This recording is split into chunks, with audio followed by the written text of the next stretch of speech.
Good morning, I'm Candace Batista and this is Weather Network News for Thursday, September 22nd. For people in Texas and Louisiana, it's just a matter of time. Hurricane Rita is churning over the central Gulf Coast. It is expected to make landfall as a Category 4 hurricane on Saturday. So far, more than 1 million people have been evacuated. Galveston, Houston, and New Orleans are under a mandatory evacuation order. The National Hurricane Center's Jennifer Preglow says the storm surge will be enormous. Storm surge could be upwards of 20 feet in the Galveston area, depending on where the storm makes landfall. If the storm makes landfall to the right of the city, they'll get significantly less amount of storm surge. With Hurricane Katrina still fresh in the minds of many, President Bush has declared a national emergency, releasing federal money in order to prepare for the worst. Here at home, the Parliamentary Secretary for Canadians Abroad, Dan McTeague, is trying to get 30,000 Canadians in Texas to return home. He says 175 permanent residents are registered with the counselor's office in Dallas.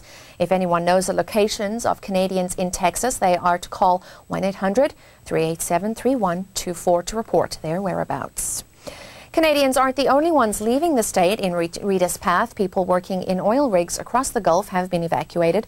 Production is halted for 25% of the state's oil. Unfortunately, this will add to an already high gas price for Canadians. Fears of production loss is keeping crude oil prices high. One gas station in Chatham rose its price to $1.75 a litre yesterday. In most of Canada, gas prices are hovering around $1. A Canadian national broadcaster is reporting more than 1,000 people are now dead because of Hurricane Katrina. Meanwhile, engineers in New Orleans are working steadily to reinforce the damaged levees. But they say if Rita swings their way, the levees can only withstand a 1-meter storm surge. And just as Rita makes landfall, a climate conference will be in full swing in Ottawa. Environment ministers from more than 30 countries are attending the conference, climate change being the main topic. Government officials say greenhouse gases are going to raise temperatures to more than 6 degrees Celsius by the end of the century. They say that will affect the weather patterns greatly. We're going to take an in-depth look now at Hurricane Katrina as the storm treks over the Gulf Coast.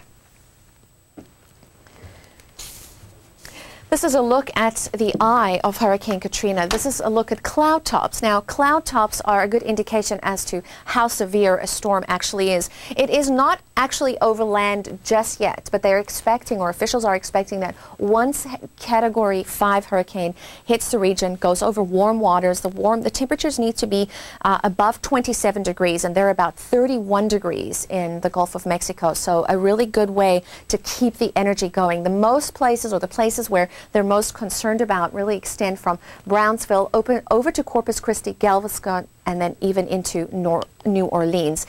What's going to happen is we have this trough in the jet stream in the west, which is keeping things in motion. But the real big things that we need to be concerned about is there's a ridge aloft over the central USA. It's a ridge of high pressure, and that's going to allow this system to stall out. And it's really, that's when the system becomes the most dangerous. Obviously, when it hits landfall, and it is a Category 4, there are lots of things to be concerned about: heavy winds as well as damaging rain. But once a system hits land, it usually dies out just a bit. But because of that ridge of high pressure in place, it's keeping it there, and they're expecting a great deal of amount of rain in the places that I just mentioned to you, but also flooding. And it's usually after the hurricane, it's the flooding where people need to be most concerned about. So it's a very, very slow-moving system. By Sunday night, it will still be over the same areas, affecting a great deal of people. For example, in Houston, the population 5.1 million, and in Dallas, you're looking at 5.5 million. People are